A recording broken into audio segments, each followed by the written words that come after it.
आवडतीच्या दूध शेवया. खरं सांगायचं तर आजकाल आपण आपल्या मुलांना कॉर्नफ्लेक्स, चोकोज असे पदार्थ देतो. पण आपल्या घरातल्या अशा साध्या पारंपरिक आणि पौष्टिक पदार्थांची ओळख करून देणं खूप गरजेचं आहे. कारण अशा रेसिपींमध्ये फक्त चवच नाही तर आपल्या संस्कृतीची आणि आरोग्याची दोघांची काळजी असते. आणि आज मी तुम्हाला ही अगदी सोपी दूध शेवयाची रेसिपी दाखवणार आहे. पण त्याचबरोबर एक छोटीशी खास टीपही शेअर करणार आहे, जी तुमच्या घशासाठी आणि आवाजासाठी खूप उपयोगी आहे. तर व्हिडिओ शेवटपर्यंत नक्की बघा, कारण ती टीप तुम्हाला नक्की उपयोगी पडणार आहे. मी इथे 2 मूठ शेवया घेतल्या आहे. या रवा आणि गव्हाच्या पारंपरिक शेवया आहे आणि 2 लोकांसाठी परफेक्ट मेजरमेंट आहे. सर्वात आधी एका पातेल्यात 1.5 ग्लास पाणी घ्या. त्यात 2 थेंब तूप आणि चिमूटभर मीठ घाला आणि पाणी उकळू द्या. पाण्यामध्ये तूप घातल्यामुळे आपल्या शेवया छान सुटसुटीत होतात. आणि त्यानंतर ही अजून एक टीप आहे, ज्यामुळे आपल्या शेवया अगदी दाणा आणि दाणा मोकळ्या होतात. ती मी पुढे सांगते. आता या पाण्याला आपल्याला छान उकळी येऊ द्यायची आहे.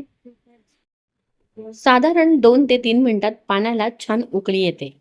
आता पाण्याला उकळी आल्यानंतर आपण काढून घेतलेल्या ज्या शेवया आहे त्या यामध्ये सोडून देऊया. आणि लक्षात घ्या, आपल्याला या फक्त 2 ते 3 मिनिटात शिजवायच्या आहे. जास्त शिजवल्यात तर त्या चिवट आणि चिगट होतात. आता 2 ते 3 मिनिटानंतर लगेचच आपण ह्या ज्या शेवया आहे त्या चाळणीत काढून घेऊया. आपल्याला या शेवया चाळणीत काढून घ्यायच्या आहे आणि त्याखाली एक भांडं ठेवायचं आहे. कारण ह्या शेवया शिजवलेलं जे पाणी आहे ते अतिशय उपयुक्त आहे. आता या शेवया चिकट आणि चिवट होऊ नये म्हणून यावर लगेचच गार पाणी सोडायचं आहे, जेणेकरून आपल्या शेवया चिवट चिकट होत नाही आणि त्याचबरोबर त्या अगदी दाणा आणि दाणा मोकळ्या सुटसुटीत होत्या. आणि हे जे पाणी आहे, जे आपण शेवया उकळवलेलं आहे ते पाणी अतिशय महत्त्वाचं आहे.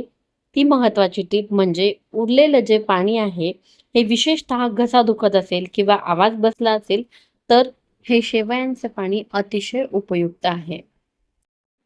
आता प्लेटमध्ये गरमागरम शेवया काढा, त्यावर उकळलेलं दूध घाला आणि चवीनुसार साखर. बस, तयार आहे आपले झटपट आणि पारंपरिक दूध शेवया. त्यावर थोडीशी तुपाची धार.